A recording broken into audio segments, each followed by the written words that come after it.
Pregnant wife walks in on her millionaire proposing to his mistress' shocking ending.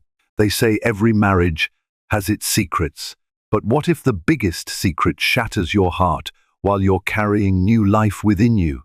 Meet Serafina Lancaster, a loving wife, soon-to-be mother and pillar of elegance. Her husband, Grant Lancaster, is a suave millionaire with a polished public image. On the surface, they seem like the couple who has it all, until Serafina stumbles upon a glittering engagement ring meant for another woman. What follows is a harrowing journey of lies, betrayals, and secrets that run far deeper than she ever imagined.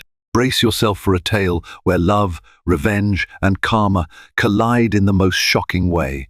Serafina Lancaster woke to a sunrise that bathed her luxurious bedroom in gilded light. Reclining in bed, she let her hand drift across her abdomen, feeling the gentle flutter of the life growing inside her. Even half awake, she smiled at the thought she was 20 weeks pregnant, and in just a few months, she and Grant would be parents. To her, it felt like a fairy tale culminating in the ultimate blessing. From an outsider's perspective, Serafina and Grant defined #couple goals. He was the charismatic mastermind behind Lancaster Capital, regularly featured in financial publications like Bloomberg Businessweek for his strategic acquisitions. Serafina was often on the social pages for chairing charity galas and hospital fundraisers. Their home, a modern penthouse overlooking the glistening New York skyline, dazzled the city's elite. At social functions, they arrived arm in arm, projecting affection and unity that left their peers both admiring and envious. Yet beneath the sheen of perfection, subtle cracks existed. In recent months, Serafina had noticed Grant's late-night work habits becoming more frequent and more clandestine. He'd drift to his home office after dinner and lock the door behind him. Serafina, who believed wholeheartedly in Grant's dedication, rarely questioned him. She ascribed his growing secrecy to the pressure of running a multi-million-dollar enterprise and establishing a financial legacy. After all, she was sure that part of his drive came from wanting to ensure the baby's future. Still, a faint stirring of unease had begun to blossom in her heart. She couldn't identify its source, just an undefined worry that tugged at her intuition. Perhaps it was the way Grant's phone seemed to vibrate more often after midnight, or how he would abruptly silence calls when Serafina entered the room, offering a vague explanation about business emergencies. The more she observed, the more she felt something was off. But every time she mustered the courage to ask, she found herself swallowing the question. She didn't want to appear mistrustful or irrational, especially with her hormones in flux during pregnancy. This morning, however, her anxiety was momentarily overshadowed by excitement. Today marked the day of the Lancaster Children's Hospital benefit, an event she had poured her heart into organizing. It would be held at the iconic Plaza Hotel, a real-life fairy tale venue that had hosted presidents, movie stars, and society royalty. In a few hours, Serafina would be enveloped by the hustle of preparations, finalizing decorations, checking guest lists, ensuring the silent auction ran smoothly. Most of all, she was looking forward to seeing Grant there, proud by her side, supporting a cause so close to her heart. With a hopeful spark in her eyes, she rose from the bed, determined to silence her doubts. She told herself that the ache of uncertainty was a mere byproduct of stress and pregnancy. Today would be a moment of triumph, an opportunity to remember why she and Grant were so perfect together. Little did she know, the threads holding her world together were already fraying at the seams. Walking through the glitzy lobby of the Plaza Hotel, Serafina felt the electricity of the night buzzing all around her. Crystal chandeliers sparkled overhead, reflecting off marble floors and mirrored walls. Esteemed guests and donors trickled in, men in sleek tuxedos, women in evening gowns that whispered of wealth and refinement.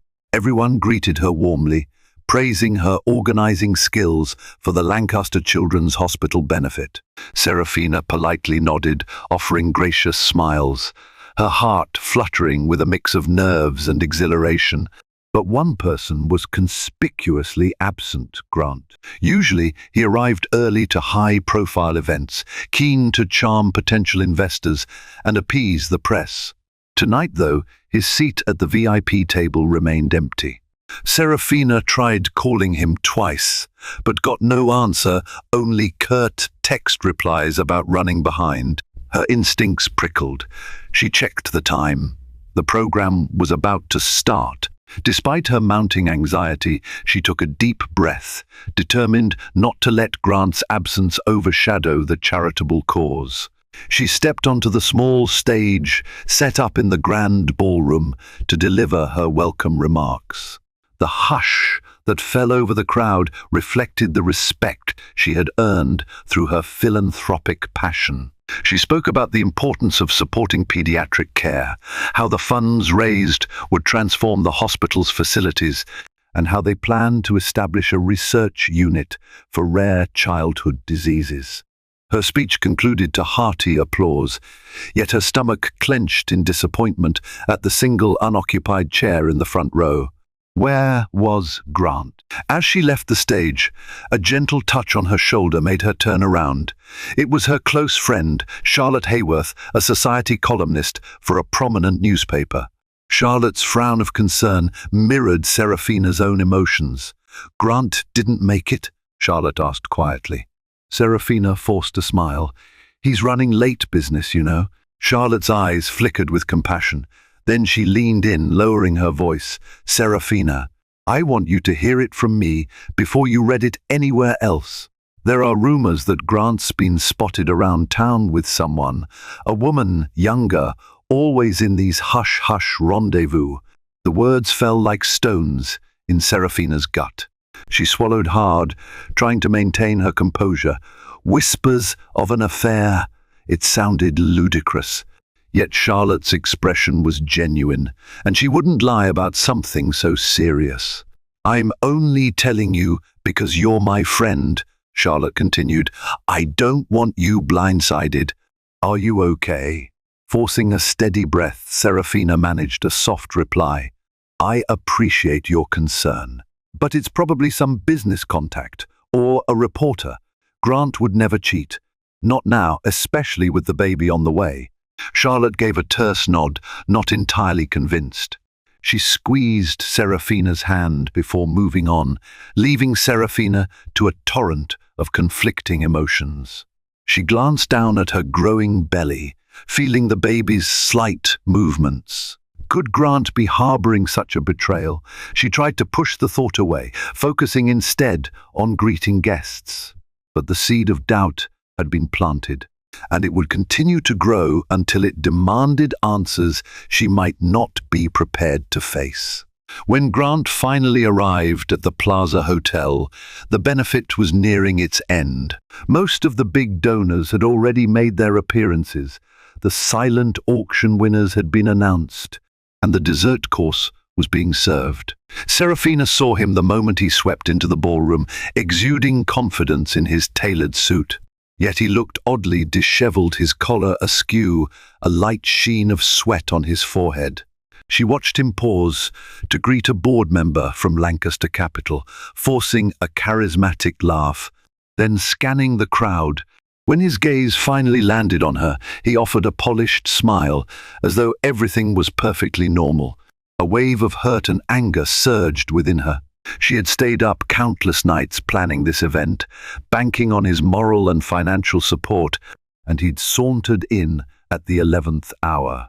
Grant breezed over, capturing her hand and leaning in for a quick kiss on the cheek. "Sarah, sorry I'm late," he murmured, guiding her to a less crowded corner.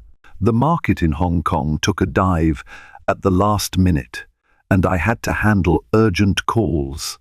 His explanation was smooth, rehearsed even, but Serafina's mind flashed back to Charlotte's warning. She stared at him, trying to detect any trace of dishonesty. His hair was slightly disheveled, and the faint scent of perfume, definitely not her own, clung to his jacket. Her chest constricted, but she pushed the rising panic aside. This wasn't the place for a confrontation. "It would have meant a lot to have you here earlier," she replied calmly, though her voice trembled.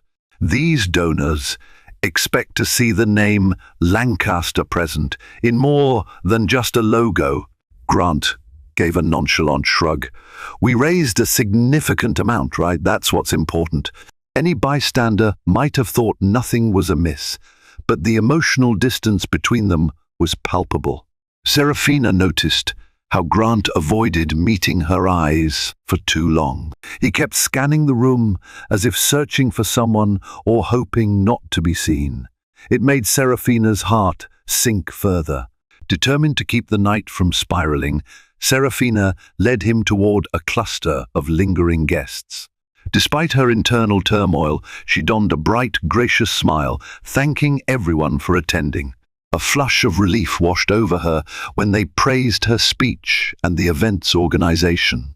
At least from the outside, the fundraiser was a smashing success.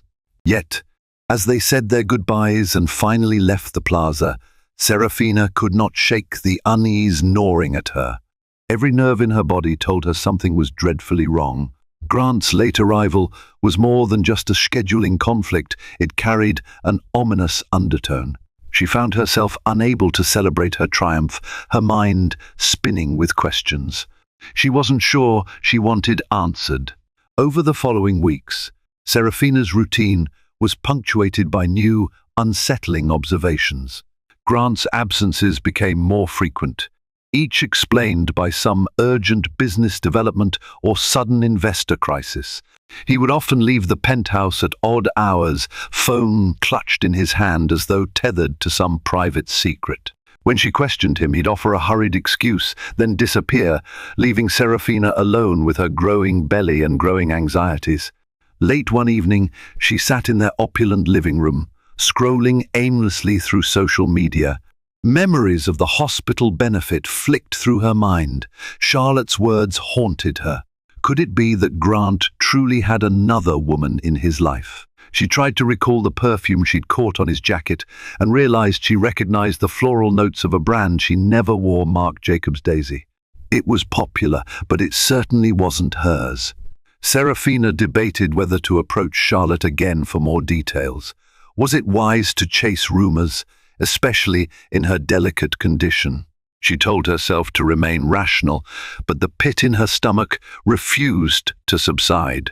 Something was off. Her husband had changed, and she had no idea why.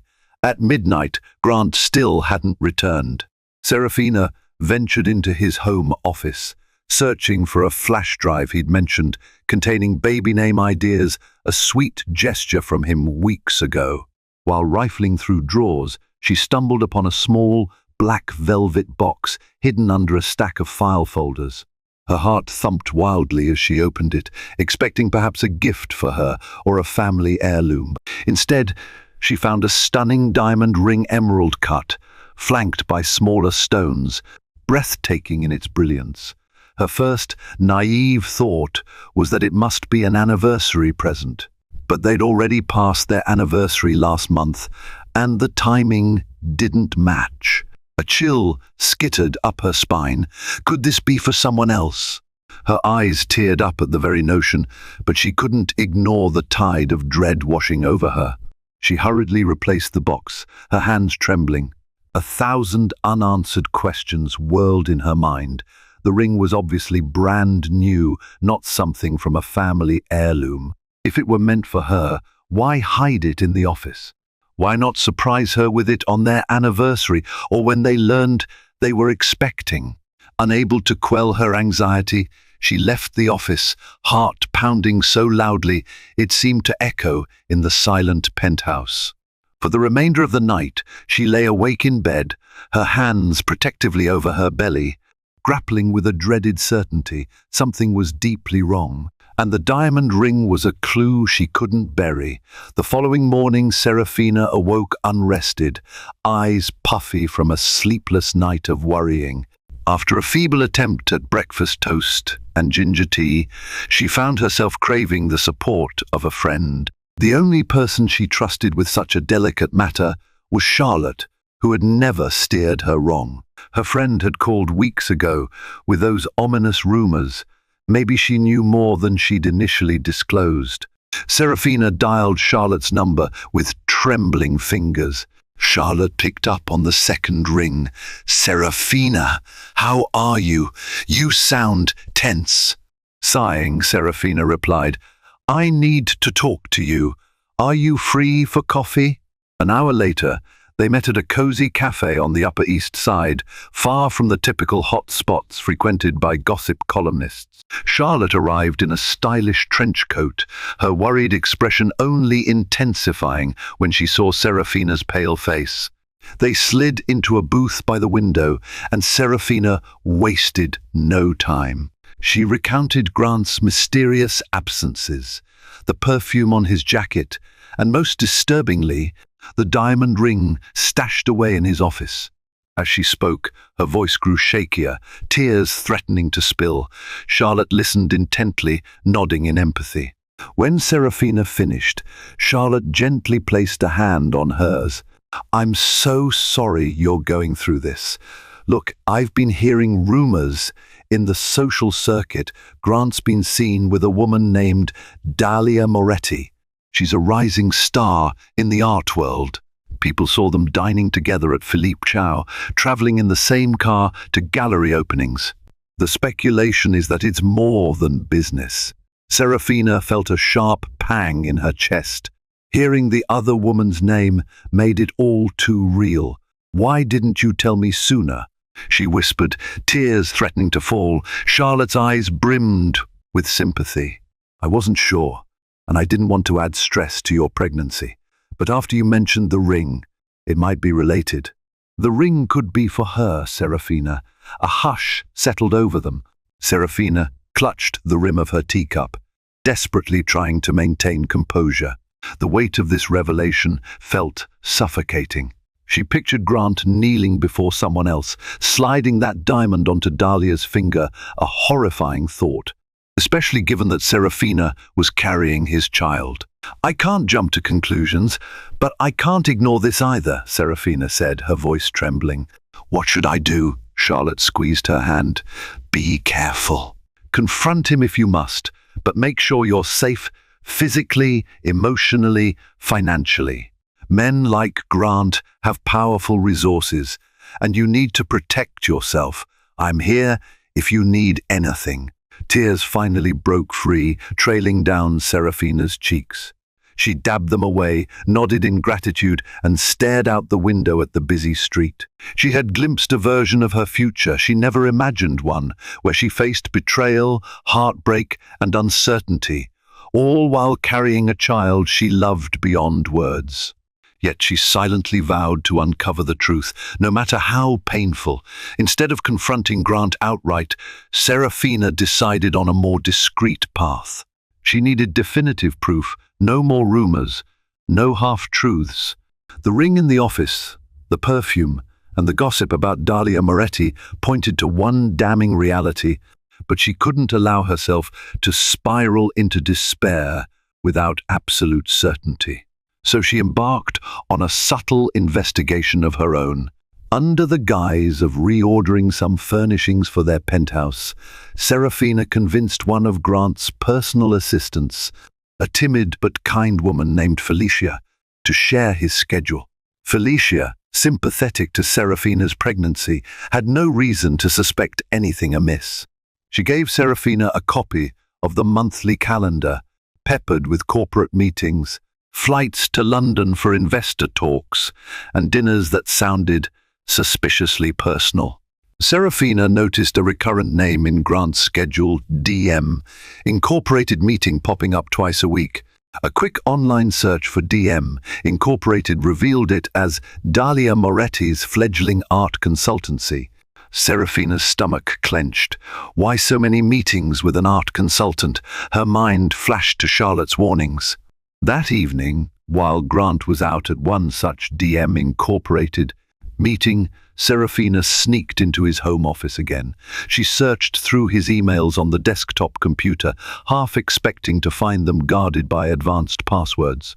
Surprisingly, the system was only partially secured, giving her enough access to his sent messages. Guilt gnawed at her, but she forged ahead, telling herself she had no choice. Her heart pounded as she read subject lines: private viewing at gallery, schedule for trip to Milan, romantic weekend. The latter email, from Grant to Dahlia, made Serafina's stomach twist. It spoke of a plan to spend a weekend at a 5-star resort in Tuscany. Ironically, the place Serafina had always dreamed of visiting for a baby moon. The email concluded with, "I have something special to show you there. Wear something stunning." Tears blurred her vision. She scanned more messages, exchanges laced with flirtatious undertones, references to our future, and even an attached image of a ring that looked remarkably similar to the one Serafina had found. Any lingering doubt evaporated. Grant wasn't just having a fling, he was carving out an entire alternate life with Dahlia.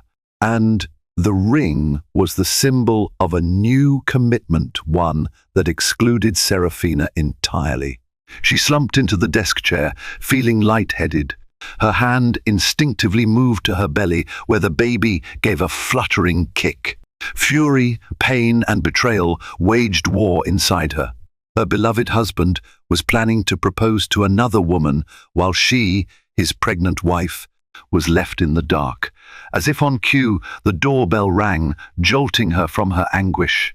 Wiping her tears, she hastily exited the office.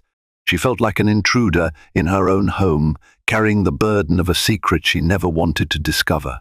The path forward was clear. She needed to see it for herself, to confirm the ultimate betrayal with her own eyes. Only then could she decide how to protect herself and her unborn child from the devastating fallout that was sure to come. Over the next few days, Serafina wrestled with conflicting emotions. She yearned to confront Grant, through the damning emails and the ring in his face, demand an explanation, demand answers. But she feared that any abrupt confrontation might lead to him shutting her out entirely, leaving her without the security or clarity she needed. Most of all, she worried about how the stress might affect the baby. Her indecision ended one afternoon when her phone buzzed with a message from an unknown number. Unknown Serafina Lancaster? I believe we should talk. Meet me at the Dominion Lounge tonight at 9 p.m. It's urgent. D. Moretti. Serafina's heart lurched. Dahlia Moretti? Why would the mistress text her directly? 1,000 scenarios flashed through her mind, each more horrifying than the last. Was Dahlia taunting her, or perhaps wanting to strike a deal? Reluctantly, Serafina realized she couldn't ignore it. She needed to know what Dahlia was up to, especially if Grant had shared personal details that might jeopardize Serafina's future. That evening, Serafina arrived at the Dominion Lounge, a sophisticated cocktail bar tucked away in Midtown. Soft jazz music wafted through the dimly lit space, where glossy mahogany tables were bathed in the gentle glow of candlelight. Her heart pounded as she scanned the patrons, searching for Dahlia. It wasn't difficult to spot her, a glamorous figure with dark, cascading hair, seated at a corner table. She wore a fitted ivory jumpsuit, exuding effortless confidence. Nerves aflame, Serafina walked over, her maternity dress barely skimming her belly. She wondered if Dahlia noticed how visibly pregnant she was. The other woman motioned for her to sit, an enigmatic smile on her lips. "Thank you for coming," Dahlia began, her voice smooth yet laced with tension. She studied Serafina for a moment, perhaps gauging her reaction. "I know this is unconventional, but I felt we both deserved the truth." Serafina swallowed hard. "The truth about what?" Dahlia sighed, leaning forward. "I've been involved with Grant for almost a year now, and I didn't realize the extent of his deception. Until recently. He never told me you were pregnant. He made it sound like you two were growing apart, that the marriage was a formality. Then I found out he's still living with you, that you're preparing a nursery. She paused, her expression wavering. He's planning to propose to me. Serafina's mouth went dry. I know. Dahlia's eyes widened. You do? Then why? Why do you stay? For a moment, Serafina felt a flicker of anger. The audacity of this woman asking why she stayed in her marriage, as if Serafina were the intruder. But she forced herself to focus on the bigger picture. I didn't know how far things had gone, Serafina admitted. I found the ring, and I've seen the emails. I just needed proof. Dahlia nodded, lips trembling slightly. Grant promised me everything, that we'd marry, build a life together. He even insisted we start a family. Now I realize he's been spinning lies to both of us. The confession stunned Serafina. Despite the hurt Dahlia had caused, she sensed genuine anguish in the woman's voice. They were both victims of Grant's elaborate betrayal. Unsure of how to respond, Serafina stared down at the flickering candle on the table, bracing herself for what Dahlia would say next, and the unimaginable fallout that would follow. For a moment, the two women sat in pained silence. They were from different worlds, Serafina, the sophisticated socialite wife, and Dahlia, the alluring mistress and rising art consultant. Yet here they were, sharing the same devastation inflicted by one man's deceit. Dahlia was the first to speak. I asked you here because I realize I'm not the only one he's lied to. I'm not looking for sympathy, and I'm not proud of my role. I need clarity. He's still telling me he wants to propose, but I can't marry someone who might have another life behind my back. I wanted to see if you knew anything else he's hiding. Serafina's eyes burned with unshed tears. He's told me nothing, obviously. I only discovered bits and pieces by accident. If he's telling you he'll propose, then that ring I found is definitely for you. Dahlia swallowed, eyes fixed on the candle's flame. I didn't mean to hurt you. When we met, Grant claimed you two were separated. I believed him. It's only recently I learned you're pregnant and still living as husband and wife. Serafina glanced away, a storm of emotions roiling within her. She never imagined having this kind of exchange with her husband's mistress. Part of her wanted to lash out, blame Dahlia for all the heartbreak. But the rational part of her saw that Dahlia too was ensnared in Grant's web of lies. Now that we both know the truth, Serafina managed, voice trembling, what do we do about it? Dahlia pursed her lips. I'm not sure. But I do know that Grant is planning something big at a private estate next week. He invited me to a retreat in the Hamptons, said he wanted to make an important announcement. I suspect that's where he intends to propose, in front of some influential friends. Her eyes flickered with unease. I can't go through with it, not without confronting him, but I also don't want to face him alone. Serafina's heart pounded at the idea. Would Dahlia really be willing to expose Grant publicly? And did she want to be part of that spectacle? A swirl of questions clouded her mind. How would this affect her baby, her reputation, their finances? But the image of Grant confidently continuing his charade drove her to an inescapable conclusion. You want me there, Serafina stated. Half question, half assertion. Dahlia nodded, a determined glint in her eye.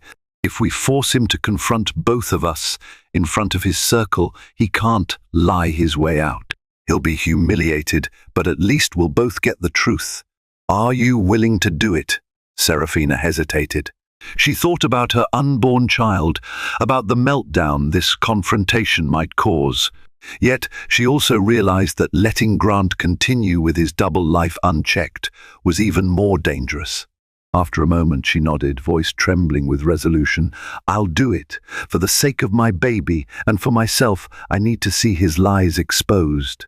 In that hushed corner of the Dominion Lounge, two wronged women found themselves forging an unlikely alliance.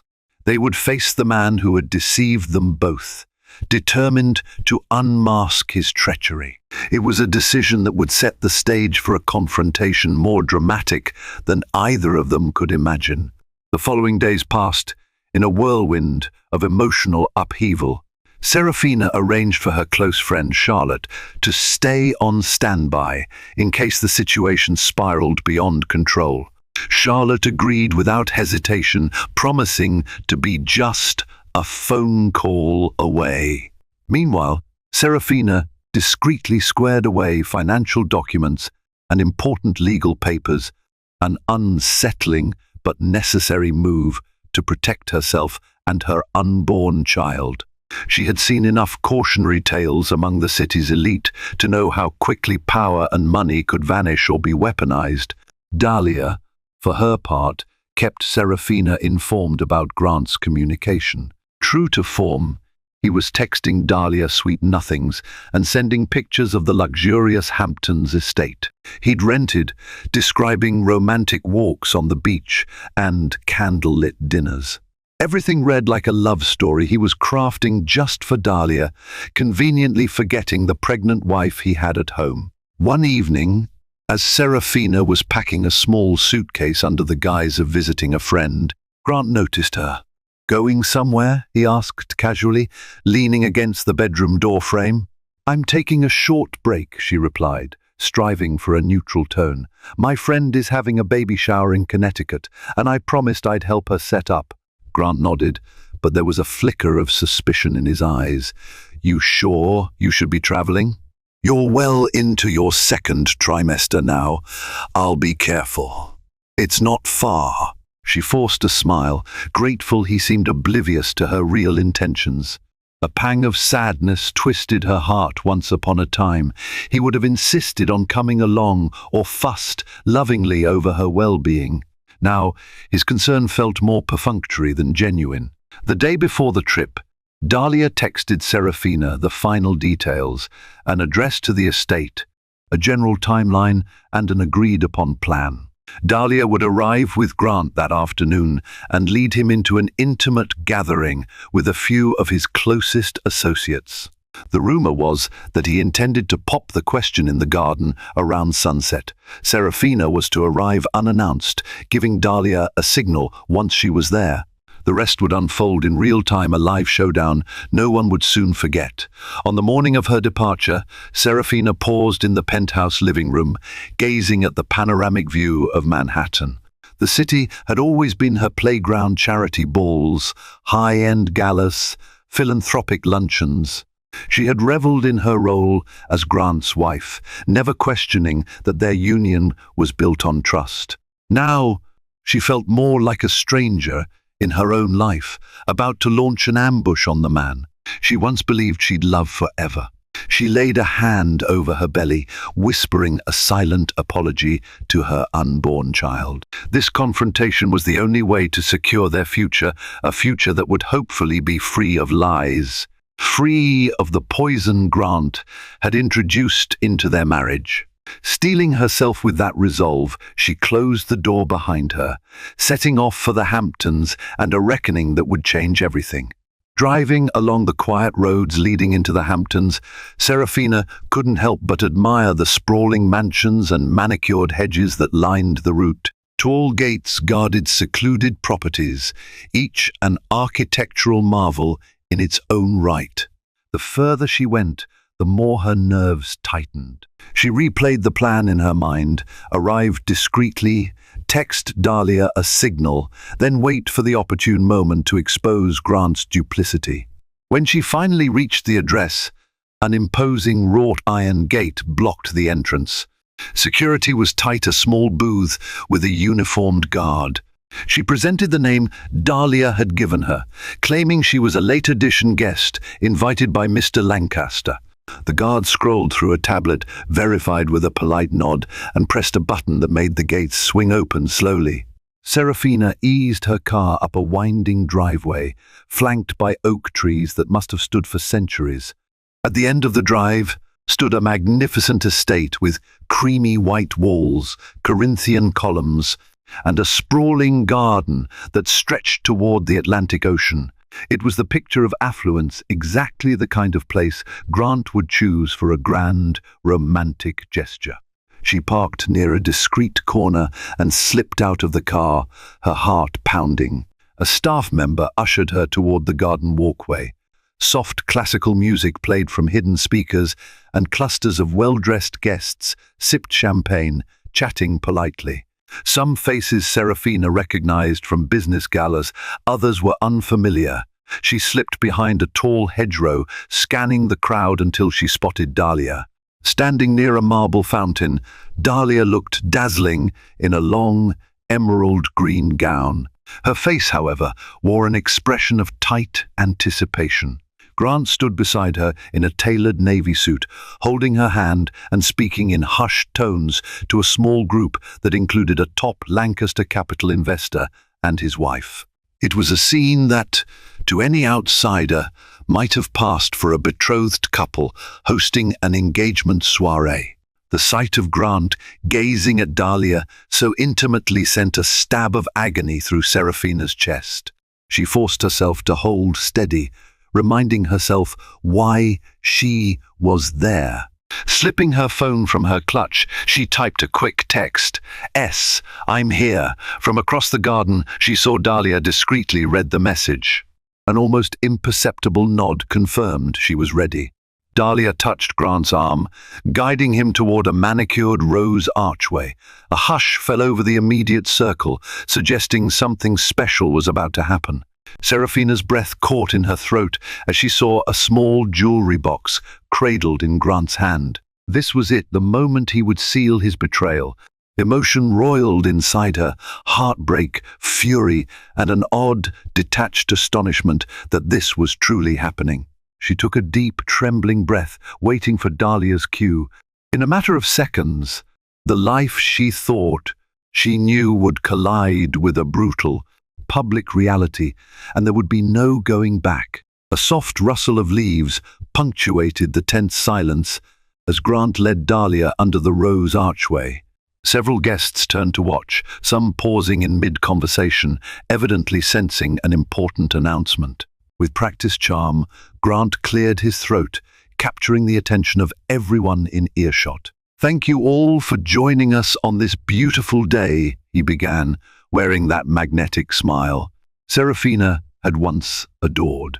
His voice carried a grand confidence, as though orchestrating a scene from a romantic film. "I have a special woman here with me, someone who has brought inspiration, creativity, and boundless joy into my life." Dahlia's expression wavered, caught between heartbreak and purpose. She cast a quick, almost imperceptible glance to the hedgerow where Serafina was hidden, then back at Grant. He knelt gracefully on one knee, opening the velvet ring box with a flourish.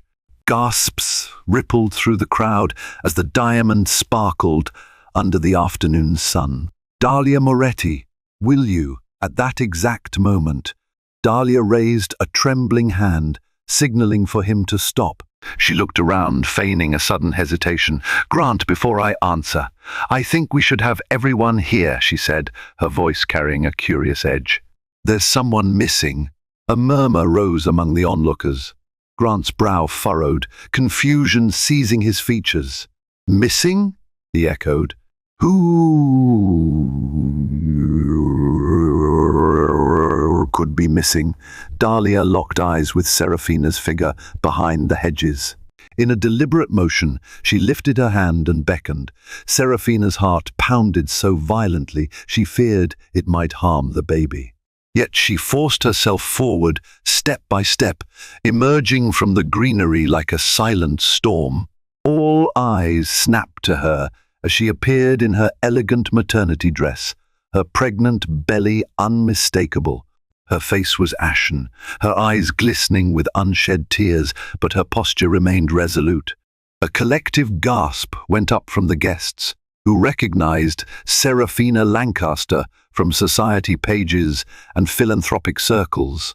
The expression on Grant's face was priceless shock, horror, and an attempt to mask it all with feigned confusion. "Serafina?" he choked out. He glanced at the ring, at Dahlia, then back to his pregnant wife. The color drained from his cheeks, and a cold sweat beaded on his forehead. What are you doing here?" With trembling courage, Serafina stepped closer, her gaze flickering from the ring to Dahlia and finally landing on Grant. "I think the question, Grant, is what are you doing?" she said, her voice surprisingly steady despite the tears threatening to break loose. "Proposing to another woman, while your wife is pregnant with your child?" An explosion of murmurs rippled through the audience. Cameras flashed. Someone was already capturing the unfolding drama on a phone. Grant looked like a man about to faint, the ring box still open in his hand. Dahlia took a step back, letting the weight of the spectacle fall entirely on Grant. His double life, once so carefully curated, lay fully exposed in a single catastrophic moment. And in that silence, broken only by the frantic snapping of photos and hushed whispers, Serafina finally allowed herself to feel the enormity of the betrayal. This was no longer just a rumor or a suspicion, it was living proof of Grant's deceit. And the entire world now bore witness to the ruin of his charade. Time seemed to freeze in the manicured garden, the tension so thick it was stifling. No one, not even Grant's closest associates, dared to speak or intervene. They simply stood there, an audience to the spectacle of a man who had tried to navigate two parallel lives, now colliding with catastrophic force. On his knees, the open ring box in hand, Grant's features contorted with shock, he began to stammer, desperately seeking an explanation to give the crowd and, more pressingly, to his pregnant wife, Serafina. The first, "This isn't what it looks like. Isn't it?" Serafina's voice resonated with quiet anguish, cutting through the air like a blade. "I found the ring in your office. I read the emails. You promised Dahlia a future, told her you were free, but you never said a word about your pregnant wife." Murmurs escalated, some guests shooting scornful looks at Grant, others stepping back, as if physically distancing themselves from the unfolding disgrace. Meanwhile, Dahlia crossed her arms, no longer playing the role of starry-eyed lover. She had achieved what she'd intended, publicly extracting the truth, and any illusions of romance between her and Grant were gone. Grant stumbled to his feet, slamming the ring box shut. His gaze darted between Serafina and Dahlia, searching for an ally and finding none. In the swirl of panic, he attempted damage control. "This is a misunderstanding, everyone. Please calm down." He tried to laugh it off, but the forced chuckle died in his throat. "Serafina, let's talk privately." "No," she shot back, tears finally slipping down her cheeks. "I deserve answers right here. So does Dahlia. So does everyone." Her voice wavered, but she stood her ground. "Explain how you justified betraying your wife and unborn child, all while planning a proposal to your mistress." At that, Dahlia lifted her chin, tears glimmering in her own eyes. "Yes, Grant, tell us how you thought you could manage both of us. Did you think we'd never find out? Or did you believe your power and money would cover your tracks?" The questions hung in the air, unanswered. Grant's face seemed to crumple under the dual weight of exposure and humiliation. He reached out as if to touch Serafina's arm, but she recoiled, the betrayal too raw. In that instant, cameras flashed again, capturing forever the image of a man defeated and two women bound by his treachery. Unable to bear the collective glare of the guests, Grant turned abruptly and stormed away, pushing past onlookers. A path cleared for him like the parting of seas, the crowd's silent judgment pounding on his back. As he disappeared into the estate, voices rose in fervent speculation. Some hovered near Dahlia, offering sympathy, while others approached Serafina, unsure how to console a pregnant wife spurned so publicly. Yet Serafina barely registered them. She stood in the garden, Dahlia just a few steps away, both women wearing the shock of hard truths on their faces. In that moment, it became painfully clear the life Serafina had known, one of illusions and carefully maintained facades, was shattered beyond repair. The path ahead would be steeped in legal battles, emotional trauma, and likely a public storm. But deep down, a spark of defiance warmed her chest. At least now, the lies were in the open, and in the ashes of Grant's deceit, she could begin to reclaim her life on her own terms. The fallout from the disastrous proposal was immediate and relentless. In the days following the fiasco, social media buzzed with leaked photos and videos of Grant Lancaster on bended knee while his pregnant wife appeared, tears streaming, revealing the ultimate betrayal. The tabloids had a field day. A humiliating clip even aired on a late-night talk show, fueling public outrage and mockery. Investors in Lancaster Capital expressed alarm, questioning Grant's judgment, morality, and capacity to keep the company's reputation intact. Stocks wobbled as rumors circulated that major clients might withdraw their accounts to avoid association with scandal. As if that weren't enough, a Bloomberg columnist wrote a blistering op-ed titled "The Fall of Grant Lancaster," predicting that the public relations nightmare could permanently tarnish the once respected brand. Amid the chaos, Grant barricaded himself in his office, ignoring the avalanche of calls and messages. He attempted one last strategy to salvage his predicament: a carefully crafted public apology, delivered through a press conference in which he portrayed himself as a man who made a regrettable mistake. But the damage was too severe to be mended by hollow words.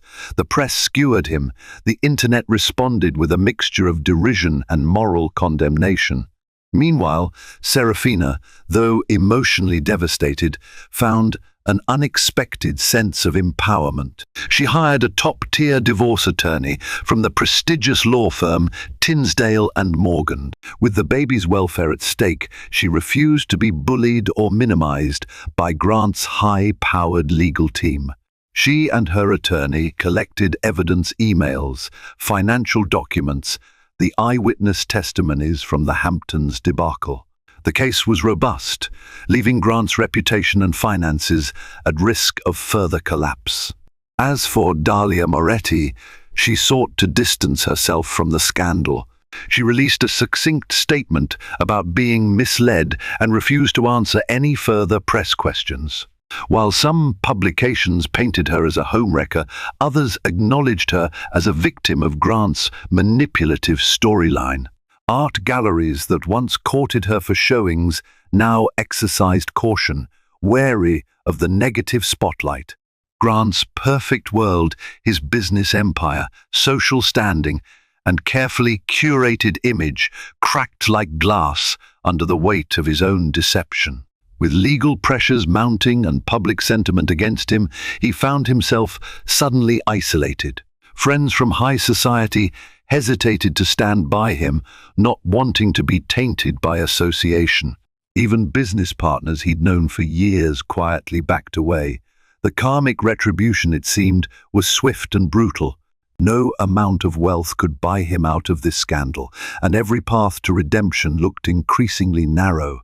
On top of everything, he was forced to reckon with the unborn child he had neglected, the pregnant wife he'd driven to heartbreak. The humiliation cut deeper by the day, a relentless echo of the moment the world watched his betrayal unfold. Yet while Grant struggled in his self-made storm, Serafina began to see a glimmer of possibility. For so long, her life had been entwined with Grant's success and illusions.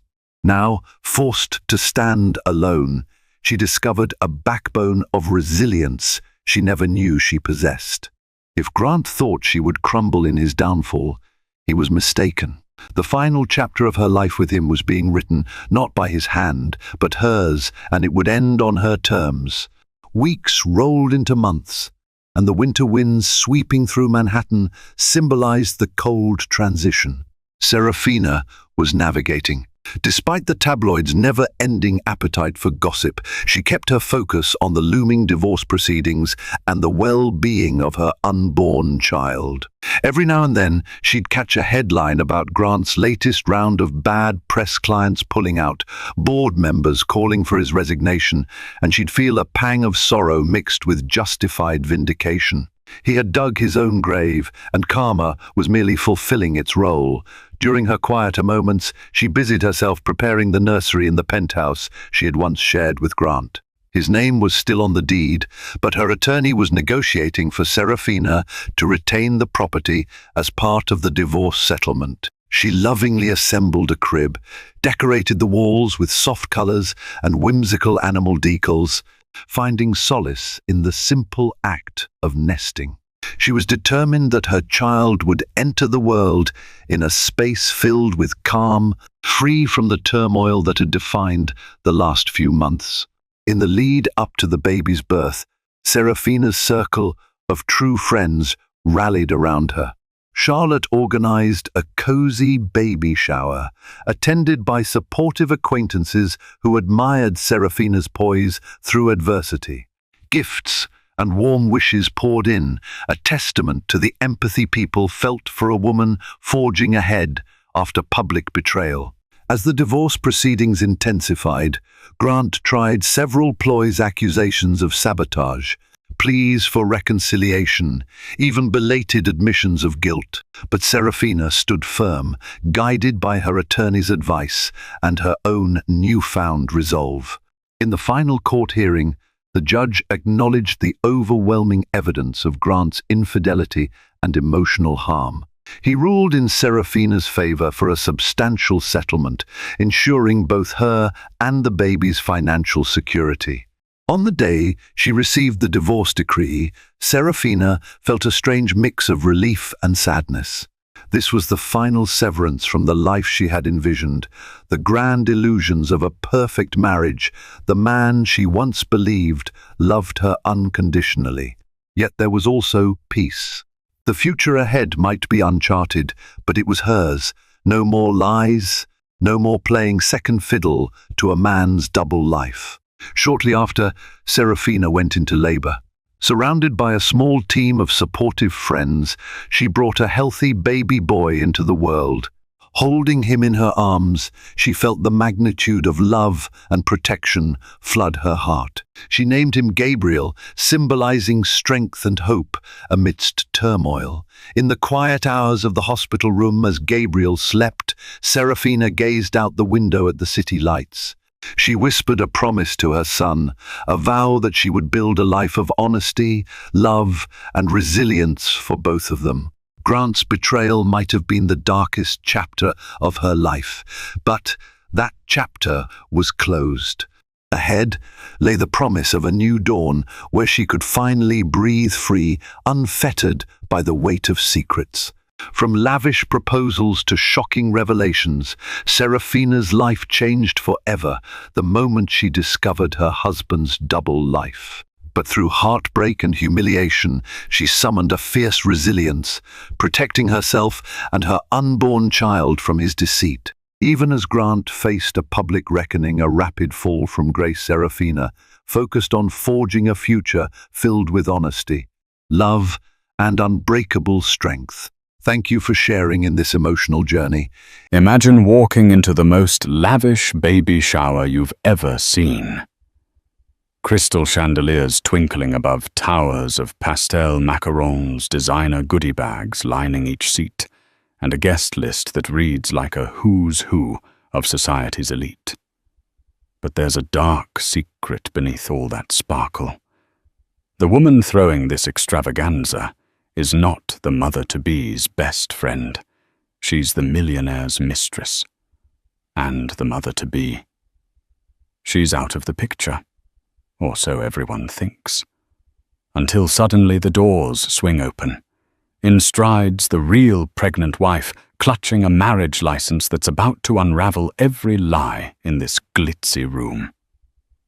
Welcome to the scandal. Damien Blackwell wasn't born into wealth. He fought for it with the kind of ruthless ambition that made him as feared as he was admired.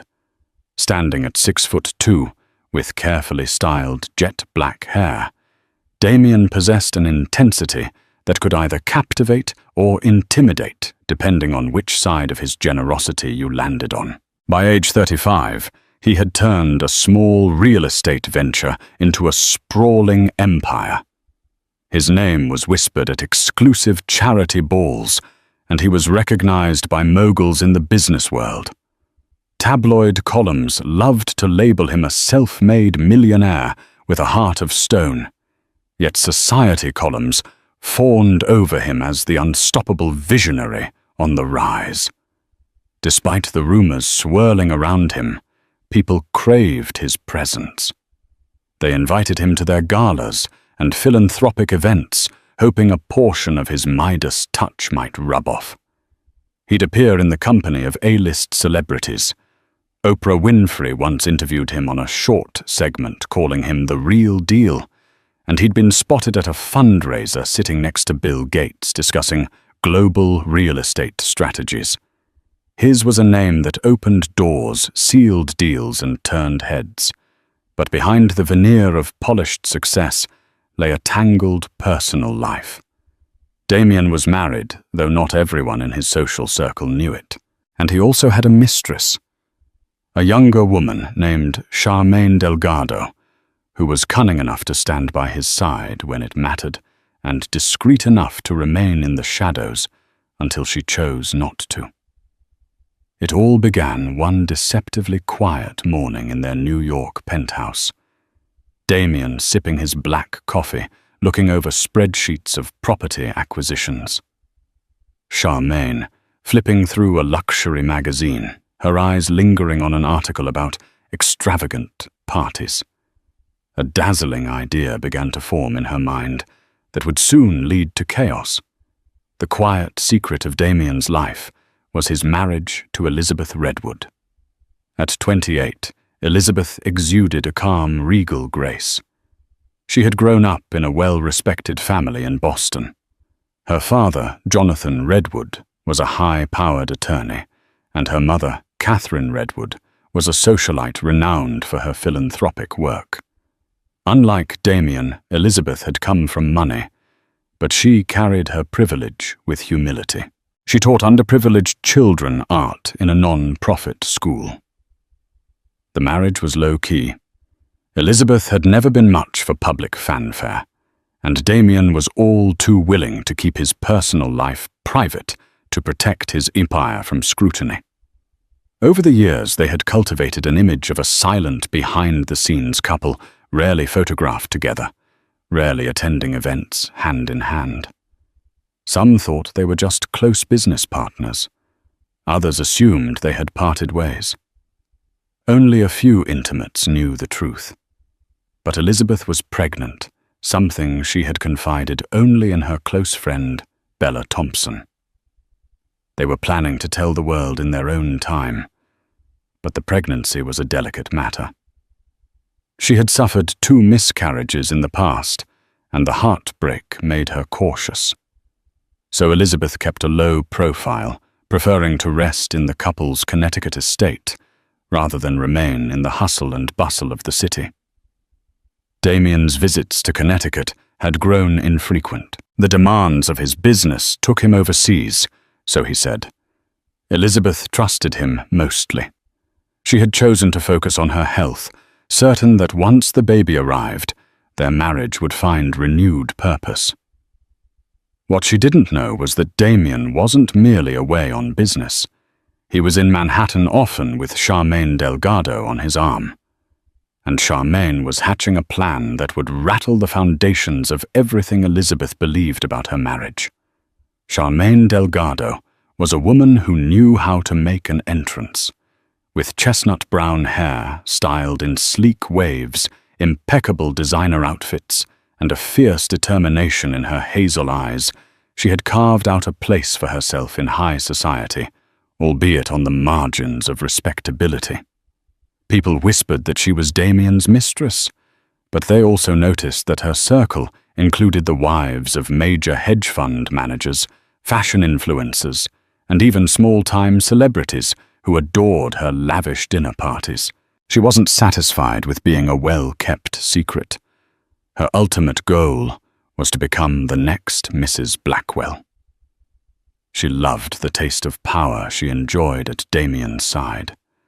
The hush money, the compliments, the exclusive events he brought her to under the pretense of a business associate. She wanted more than stolen weekends in a Paris penthouse or summers at a Tuscan villa. She longed to replace Elizabeth Redwood, whom she considered dull and undeserving of the empire Damien was building. "Have you thought about throwing a party?" Charmaine cooed one morning as she lounged in Damien's penthouse, the city skyline glittering behind her. A big one with all the right people. It could be a statement event. Maybe a fundraiser for your new philanthropic arm. Damien, engrossed in reading a financial report, merely raised an eyebrow. "You know those events are important, but we have an entire pep team that organizes them. I don't need more noise around me," she persisted. "We need to show the world you're a man of the people, not just a cutthroat deal-maker. And you know I can handle logistics. Our friend Ariana Roswell from the Van Cleef & Arpels brand could sponsor part of it. It'll be huge, darling." He shrugged. "I'll consider it. Right now, I'm more focused on finalizing a land acquisition in Dubai." But that was just the first step of Charmaine's plan. She knew a single social event wouldn't be enough to stir up the scandal that might eventually push Elizabeth aside. She needed something bigger, something personal. And an opportunity was about to present itself in the most unexpected way. Miles away, Elizabeth Redwood was experiencing a new wave of mourning sickness in the Connecticut estate. Damien's presence had dwindled to phone calls, text messages. They were cordial, affectionate, even, but detached. He assured her he was overworked and traveling internationally, promising that once deals were settled, he'd be back for a calm, quiet life together, especially when the baby arrived. Late one night, Elizabeth felt an unsettling pang in her chest that had nothing to do with pregnancy. It was a sense that something was off. Her friend Bella had dropped by earlier in the day, showing her social media photos from a party Charmaine Delgado had thrown. Charmaine's Instagram stories were suspiciously replete with hints of a wealthy backer. The location was suspiciously similar to a penthouse Elizabeth recognized as one of Damien's properties in Manhattan. Elizabeth tried to stifle the jealousy, telling herself that this was just a business associate hosting a private function. But the uneasy feeling refused to go away. After all, rumors about an affair had trickled through her social circle for some time, but she had always dismissed them as petty gossip. Now the evidence was piling up, pictures of Charmaine in lavish settings that Elizabeth knew only Damien could access. She placed a hand on her small baby bump. With the child's gentle fluttering in her womb, it felt like both a promise and a reminder. She and Damien were a family. They had a future. She told herself, "I have to trust him. Stress is the last thing I need right now." But doubt is a seed that once planted grows rapidly, especially in the lonely quiet of a large estate where your husband's presence is rare. One drizzly afternoon, Charmaine discovered the depth of Damien's secret. A single oversight on his part, he had left a series of open messages on his laptop while he stepped away to answer a phone call. Charmaine saw a digital note from Damien's assistant congratulating him on his wife's pregnancy. Charmaine's heart clenched. She knew Elizabeth existed, but she hadn't realized Elizabeth was pregnant. Jealous fury simmered beneath her carefully poised exterior. She paced the penthouse, chewing on her glossed lip. Eyes narrowed. "He's going to have a baby with that woman," she hissed under her breath. "What about me?" But soon a twisted idea formed in her cunning mind. She decided to use this pregnancy to her advantage. If she could insert herself into the baby's life, she might become indispensable. And so she hatched a plan, so audacious it felt almost delirious, host a baby shower. For Elizabeth, yes, but secretly orchestrated by Charmaine herself and used as a platform to humiliate the pregnant wife or force a confrontation in public. She cornered Damien one evening with a proposition. "You never do anything big for Elizabeth," she said sweetly. "Why don't we celebrate her pregnancy? It'll be good, Pierre. Everyone in your social circle will know you're a family man. You're committed to your wife." He stiffened. "Elizabeth is very private. Besides, she's in Connecticut, and you know she's had complications before. She wouldn't want a big show." "Oh, hush," Charmaine insisted. "We'll make it a small, intimate affair. A high-end baby shower with carefully vetted guests. I'll handle everything discreetly. It'll be a great show of unity, especially for the tabloids. You could even do it at one of your properties to keep it private." Damien frowned, torn. "I don't think Elizabeth would appreciate it if a stranger organizes her baby shower." Charmaine placed a manicured hand on his shoulder. "Sweetheart, you need to show your support to your wife. Let me help. I'll ensure it's tasteful. No press, just close friends. I'll do all the heavy lifting. Besides, if you throw a shower for her, it'll erase all those silly rumors about me and you." Her eyes sparkled with the hidden motive, a chance to stake her claim in his life, to show Elizabeth and the world that she was more than just a rumor.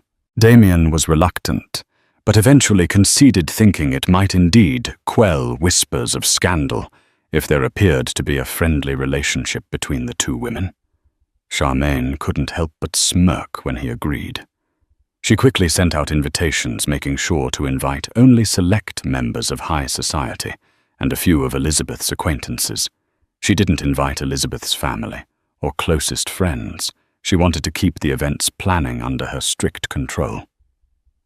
News of the upcoming baby shower spread quietly through upper crust circles, almost as if it were a secret event for the select few.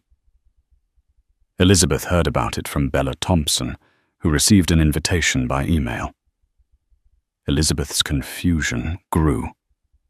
A baby shower hosted by Charmaine Delgado. The name alone made her heart skip a beat. Instead of confronting Damien directly, Elizabeth decided to keep her composure.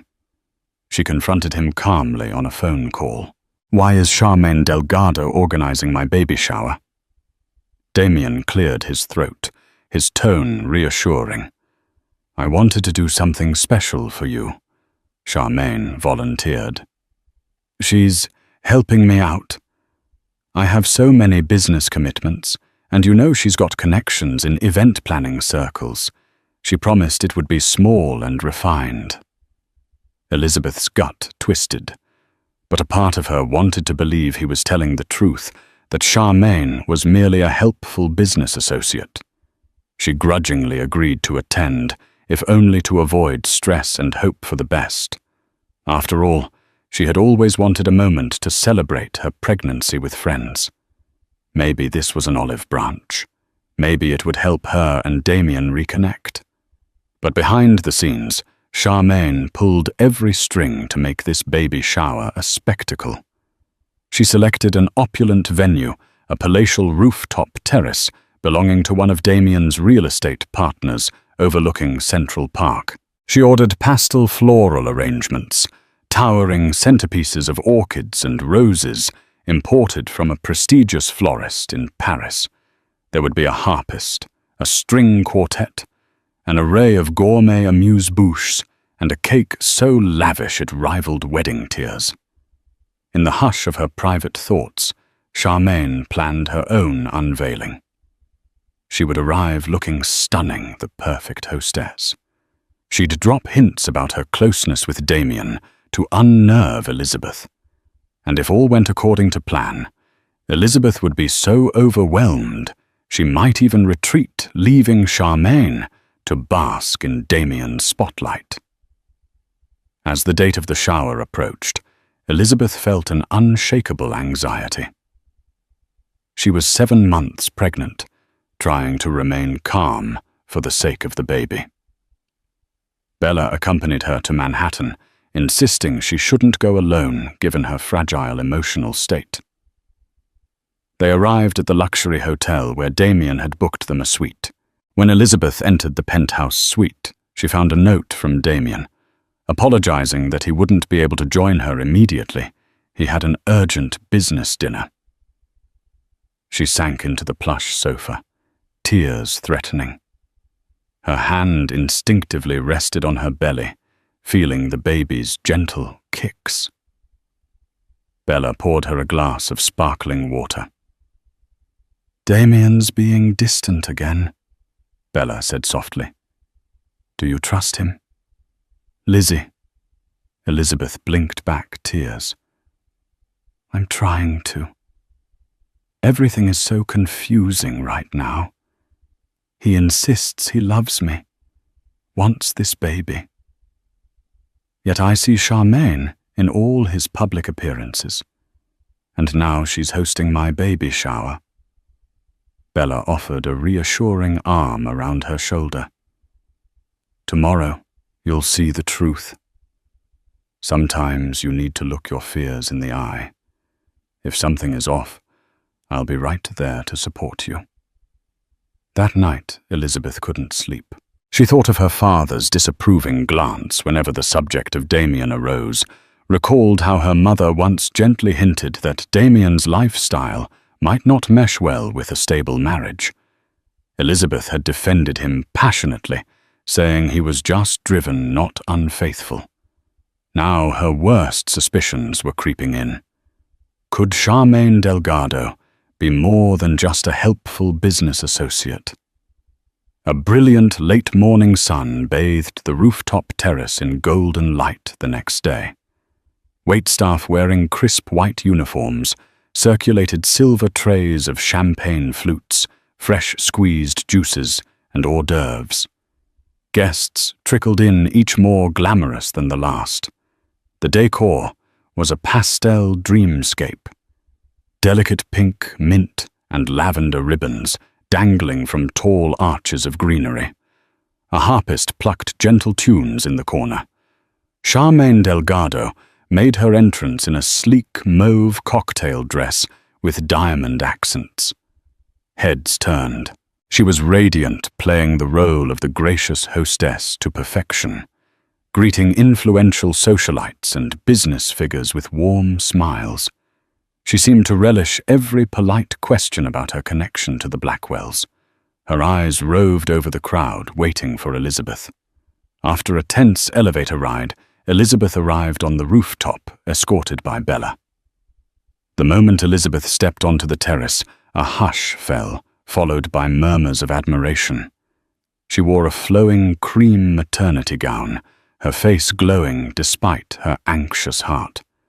She placed a protective hand over her baby bump. Charmaine approached with outstretched arms, her smile a calculated blend of warmth and condescension. "Elizabeth, darling, I'm so glad you made it. I've been dying to meet you in person." Elizabeth plastered a polite smile. "Thank you for hosting this. It's quite lovely. I wanted to honor the mother of Damien's child." Charmaine emphasized the name with a slight smirk. "He's told me so much about you. We must chat more later, once you've greeted all these lovely guests." Elizabeth nodded, her brow furrowing. As she glanced around, she noticed many faces. Some were her distant acquaintances, others complete strangers. Few of her real friends were here. It felt like Charmaine's friends, Charmaine's alliances. Elizabeth suddenly felt alien in what should have been her moment. Across the terrace, a small group of women huddled together, whispering and glancing at Elizabeth. She felt the sting of their judgment. Rumors about Charmaine's relationship with Damien had clearly reached these circles, and many were watching to see how Elizabeth would react. Damien himself was noticeably absent. An hour into the festivities, Elizabeth tried to make the best of it. She politely thanked each guest for coming, endured the cooing over baby gifts, and fielded vague compliments about how lucky she was to have such a supportive friend in Charmaine. Bella hovered protectively nearby, noticing the forced smiles and the subtle slights. "Lizzie, do you want to sit down?" Bella asked gently. "You look pale." Elizabeth felt overheated, but she forced a reassuring smile. "I'm fine. Just need a bit of water." Bella guided her to a seat. As a waiter brought over a glass of ice water, Charmaine reappeared, dragging along a tall woman named Harriet McAllister, a flamboyant gossip columnist for one of the city's scandal rags. Harriet was known for her sharp tongue and sensational headlines. She was exactly the kind of presence Elizabeth had wanted to avoid. Charmaine purred Elizabeth. "Darling Harriet here would love a quick chat about your plans once the baby arrives. She's a dear friend and does these wonderful pieces on society families." Elizabeth's stomach churned. She felt cornered. She recognized Harriet's byline stories about extramarital affairs, hidden marriages, and love children that sold out tabloids. With a forced graciousness, Elizabeth offered a handshake. "Pleasure to meet you." Harriet's lipsticked grin was disarming. "My readers would be thrilled to know about your journey. We rarely see you in public. Are you hoping to step into more philanthropic work?" After the baby, Elizabeth recalled her ongoing involvement with children's art education. "I've always been philanthropic, Harriet. My work with underprivileged children is where my heart lies." Harriet's gaze flickered to Charmaine, as if searching for a bigger story. "And how has Ms. Delgado here helped you prepare for motherhood?" Elizabeth swallowed her discomfort. "She's kindly hosting this shower. It's very thoughtful of her." Charmaine smirked, hooking an arm around Harriet's. "Damien trusts me implicitly with these sorts of things. We've collaborated on many projects." Elizabeth's heart hammered. She wanted to scream. Instead, she smiled politely, feeling a swirl of nausea. Harriet's eyes gleamed, sensing tension. "Well, I look forward to writing something wonderful," Harriet said, in a tone that implied she wanted to dig up drama. "Thank you both." As Harriet wandered away, Charmaine leaned in close to Elizabeth, lips curling in a mocking smile.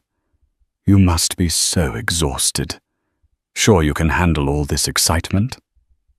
"Dear," Elizabeth met her gaze firmly. "I'm fine. I hope Damien arrives soon. This is after all our baby shower." Charmaine's eyebrows arched, a spark of triumph in her eyes. "Oh, he'll be here. Don't worry. He wouldn't miss his own event." From across the terrace, Bella flashed Elizabeth a worried look. Something was brewing, and they both sensed that Charmaine had not yet played her final card. Mid-afternoon, a wave of murmuring swept through the guests. Damien Blackwell entered, flanked by a couple of his business associates. He wore a tailored charcoal suit, exuding confidence, even as tension pinched the corners of his mouth. Elizabeth mustered a smile as she approached him. He leaned down to kiss her cheek, whispering, "You look beautiful." She forced a smile. "Thank you." Without missing a beat, Charmaine swooped in, greeting Damien with an intimate hug that lingered too long. Elizabeth's jaw tightened. Some guests averted their eyes uncomfortably. Others watched eagerly for signs of drama. Damien cleared his throat. "Charmaine, you've outdone yourself. This is spectacular." She beamed. "Only the best for your wife." Her lips curved at the word, as though it were a faint insult. "Now, dear guests," Charmaine said, raising her voice to gather attention. "May I have everyone's attention for a moment?" We have a very special surprise planned for Elizabeth and Damien. 2 waiters wheeled out a multi-tiered cake adorned with sugar roses and a shining gold bee for baby Blackwell. Gasps of admiration rose among the guests. Charmaine continued, "This baby represents a new chapter in the Blackwell legacy. We all know Damien is a man of ambition and power, but behind every great man is a great woman. Or so they say. Elizabeth, you're carrying his pride and joy, his future heir." Elizabeth swallowed, bracing for the spotlight. She felt a wave of relief that at least in this moment, Charmaine's speech sounded oddly supportive. But then Charmaine's gaze flicked to Harriet McAllister in the crowd. Sometimes Charmaine said, "The greatest test of love is how we handle adversity." And I think we all need to raise a toast to that. Because it's not just about the baby. It's about forging a future that might change the face of the Blackwell Empire forever. A hush fell as glasses were lifted. Elizabeth felt something ominous in Charmaine's words. Damien's expression was inscrutable, yet a slight twitch in his jaw betrayed tension. "Cheers!" Charmaine declared, her eyes flashing with triumphant challenge. Glasses clinked, but no one seemed entirely at ease. It was as though the moment was waiting for something to drop like the hush before a devastating storm. The cake was sliced. The harpist played softly, and guests milled about in the golden glow of early evening. Bella pulled Elizabeth aside gently, pressing a crisp document into her hand. "Lizzie, this came by courier for you at the hotel front desk. It's from your father." Puzzled, Elizabeth unfolded the paper. Her eyes scanned over a statement from her father's attorney referencing property transactions tied to Damien and Charmaine Delgado, purchased under a shell corporation. Elizabeth's heart stuttered. So it was true he was financially supporting Charmaine in more ways than a simple fling. There was mention of a property in Paris, high-end jewelry acquisitions, and hush money payments disguised as consulting fees. Tears pricked Elizabeth's eyes. Her father had, in his own cautious way, tried to protect her. This document spelled out a betrayal more devastating than any rumor. She glanced at Bella, who squeezed her hand in support. Elizabeth took a steadying breath. "I need to confront him. Now." Leaving Bella behind, Elizabeth navigated through the throng of guests. She found Damien alone near the bar.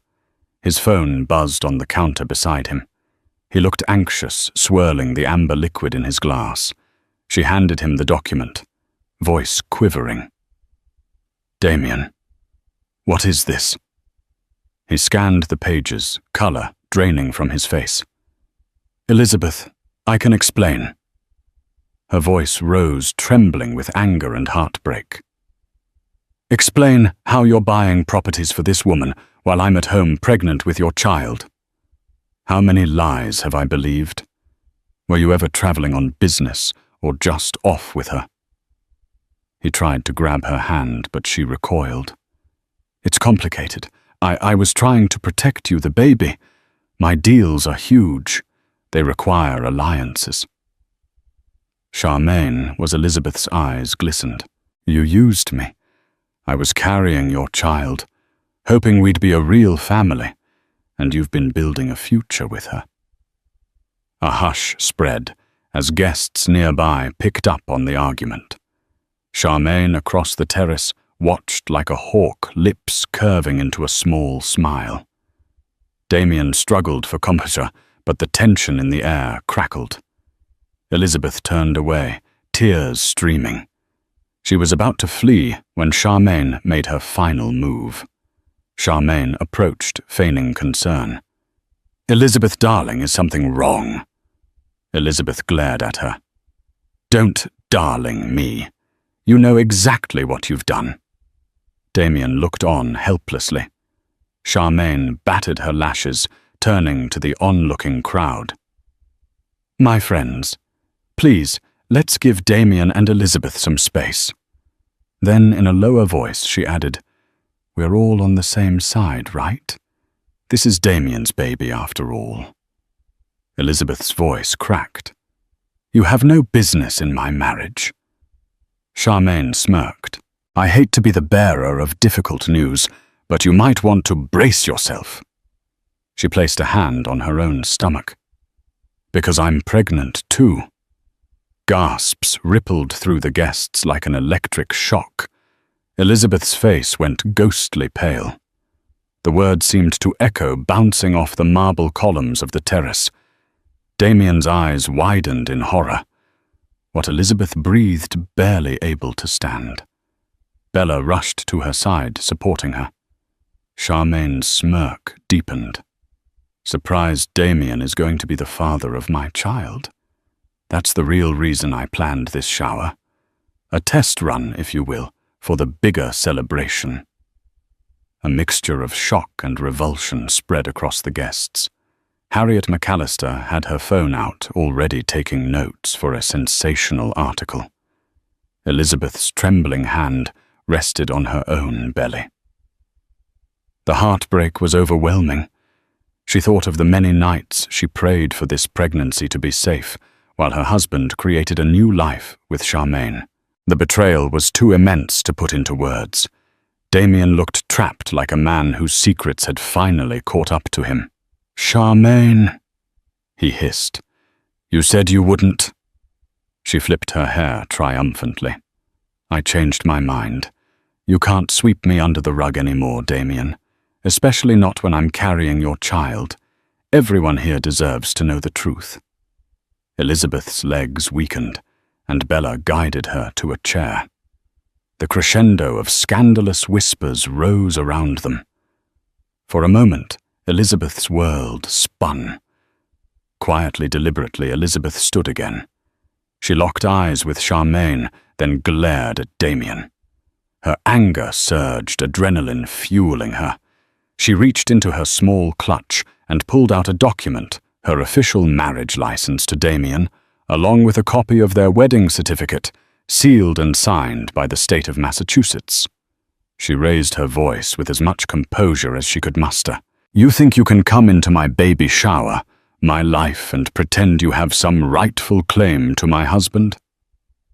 Let me make something clear to everyone. Here I am, Mrs. Elizabeth Redwood Blackwell, and that is not changing unless I say so." She held the documents up for the onlookers to see.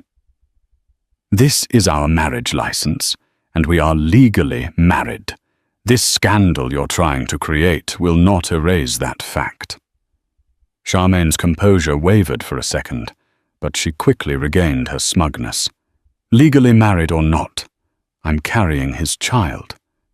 That's a bond you can't break." Elizabeth's tears were gone, replaced by anger and the fierce protectiveness of a mother. "Get out of my face!" Damien tried to step between them. "Both of you calm down.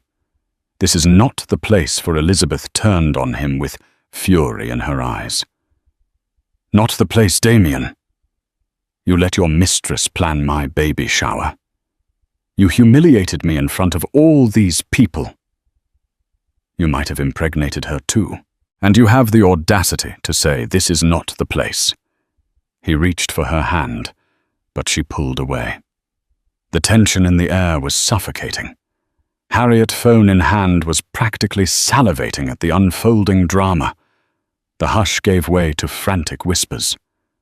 Some guests discreetly slipped away, wanting no part in the public meltdown.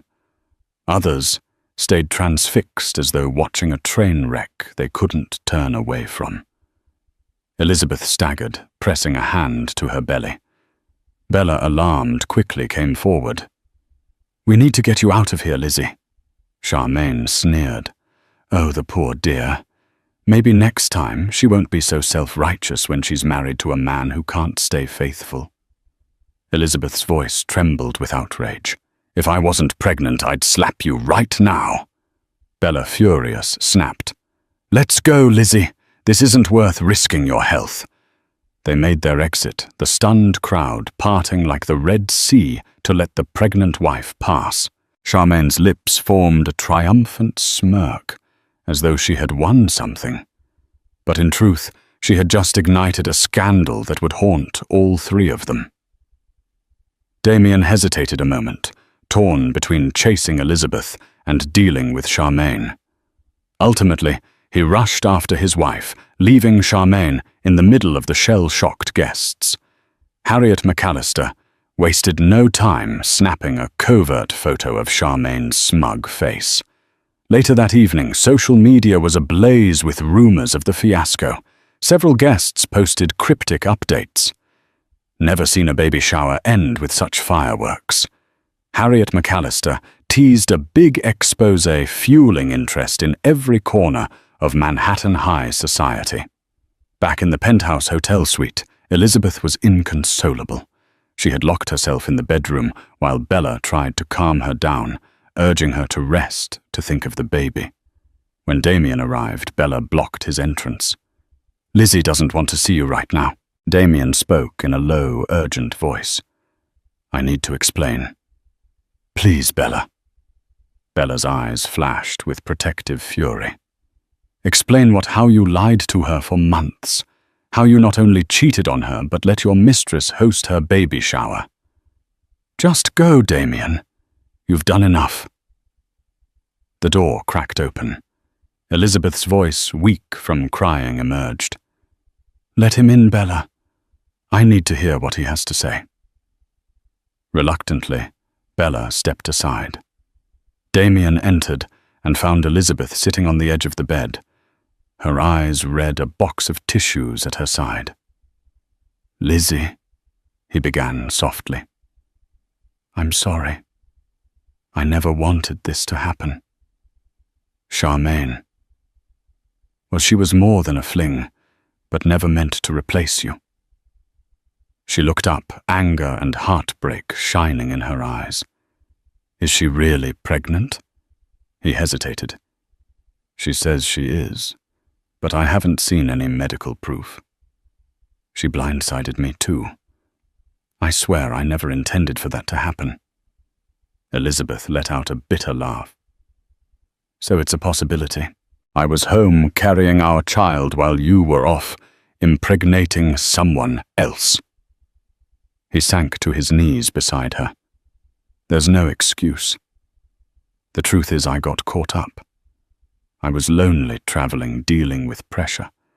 We drifted apart, and Charmaine was available. I'm sorry." Tears streaked her face. "Lonely, I was lonely too. I lost 2 babies before this one. Remember, I needed you, Damien." His voice cracked. "I know, Lizzie. I failed you, and I'll spend the rest of my life making it right if you let me." She stared at him, an ocean of hurt welling in her eyes. "Right now, I need space. I need to protect my baby. I don't know if I can ever trust you again." Bella re-entered, guiding Elizabeth into the next room. "She needs rest, Damien. You should go." Damien stood, realizing the gravity of what he might lose. "Lizzie, I love you. I love our child. I promise, whatever it takes." His voice trailed off. Elizabeth turned away, tears dripping from her chin. "Just leave." While Elizabeth tried to recover from the emotional blow, Charmaine reveled in the aftermath. She sat in her own luxury apartment, scanning gossip websites. They'd already begun posting sensational headlines. "Millionaire, real estate, mogul faces baby shower scandal, 2 women. 1 baby or 2. She sipped champagne. Smiling at the tabloid photos, one showed Elizabeth, tear-streaked, holding the marriage license aloft. Another captured Charmaine's triumphant smirk. But her phone rang with an unexpected call. Gerald Anderson, one of Damien's close business associates, an older man who had brokered many of Damien's biggest deals. Charmaine answered playfully. "Gerald, darling." "Calling to congratulate me?" Gerald's tone was ice. "You've made a spectacle of yourself and Damien. This fiasco is dangerous for the company. The board is worried about negative press. Damien's deals in Asia are already wavering. Investors don't like scandal." Charmaine rolled her eyes. "Tell them to relax. All publicity is good publicity. People will forget in a week." Gerald's voice hardened. "Not this time. Your stunts might cost billions. Damien's name is on the line, and so is yours if you keep pushing this. I'd advise you to disappear quietly or face legal consequences." Charmaine bristled. "Legal consequences for carrying his child? Don't be absurd. I have my own resources. Damien won't let anything happen to me or the baby." Gerald's laugh was humorless. "You're naive if you think he'll jeopardize his empire for you. My recommendation: lay low, handle this discreetly, and pray that Elizabeth doesn't drag you through court. That would be a bloodbath you can't win."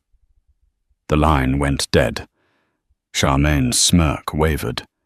She realized with a chill that no matter how cunning she was, she might be playing a game against forces far larger and more ruthless. Still, she refused to be intimidated.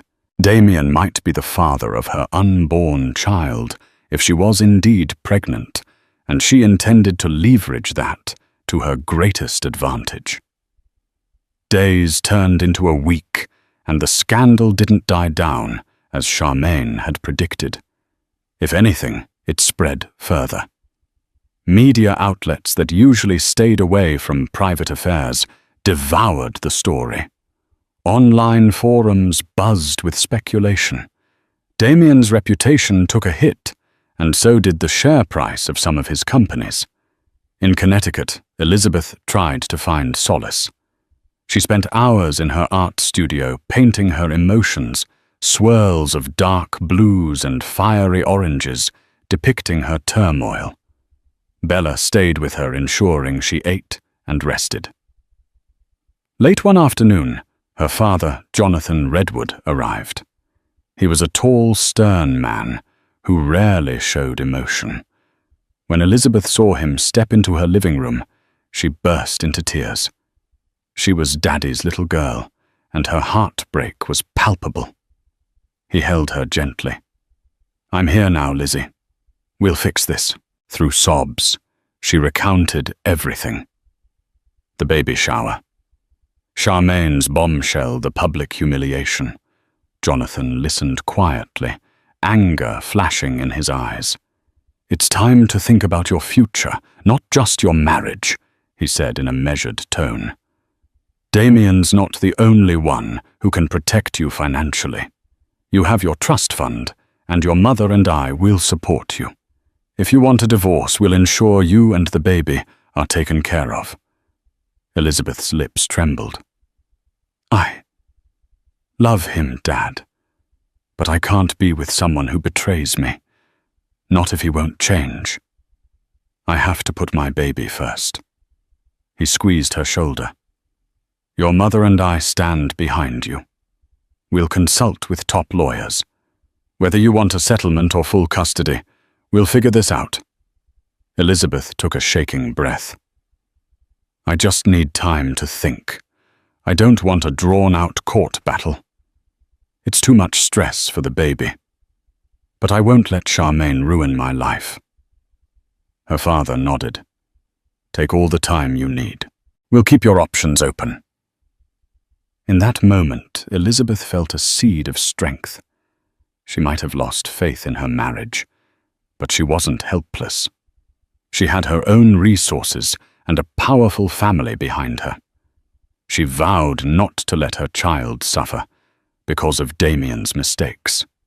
Meanwhile, Damien scrambled to contain the fallout.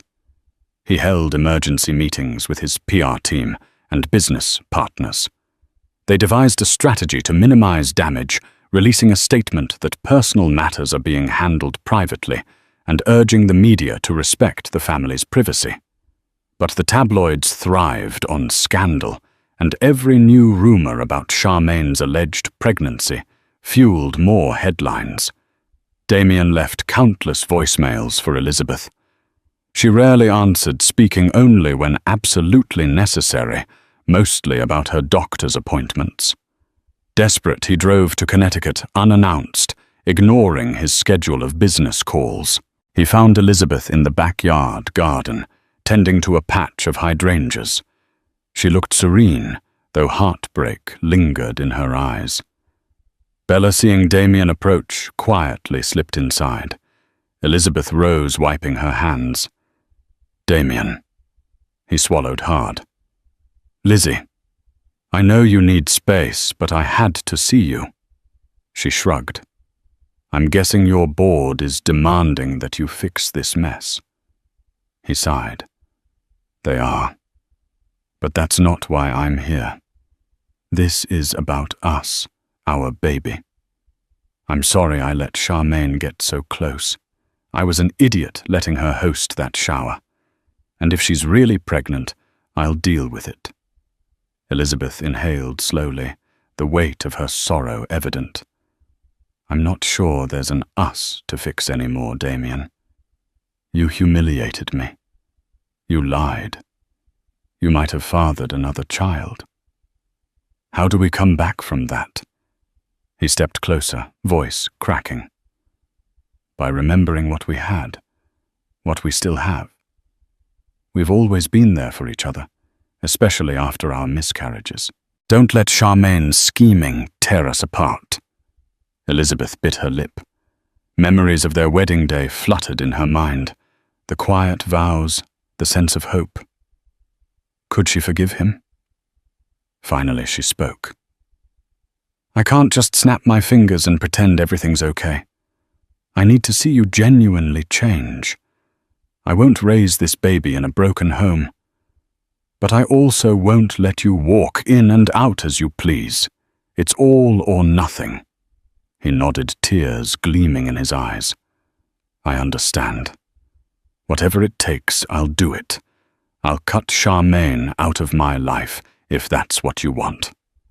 Elizabeth's gaze turned steely. "What if she's pregnant with your child?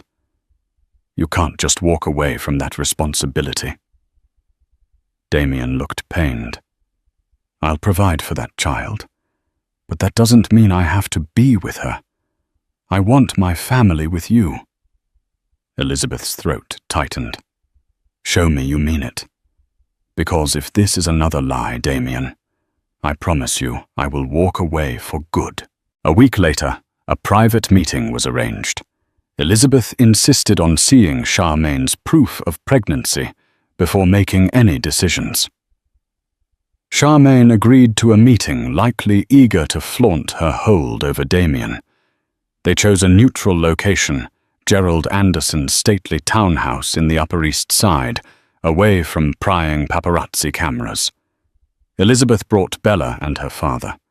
Damien arrived with 2 of his lawyers. Charmaine came with a small entourage, including a self-proclaimed celebrity attorney known for high-profile cases. Tension was thick. Jonathan Redwood set the tone. "We're here to determine if Ms. Delgado is truly carrying Damien's child. If so, we'll discuss necessary arrangements and responsibilities. If not, we'll consider legal action for defamation and emotional distress." Charmaine, wearing a fitted designer dress that showed only a slight curvature at her stomach, crossed her legs confidently. "How dare you threaten me? I have every right to be here to claim what's mine." One of Damien's lawyers interjected. "We have a doctor on standby to conduct the appropriate blood tests and ultrasound. You agreed to this, Ms. Delgado."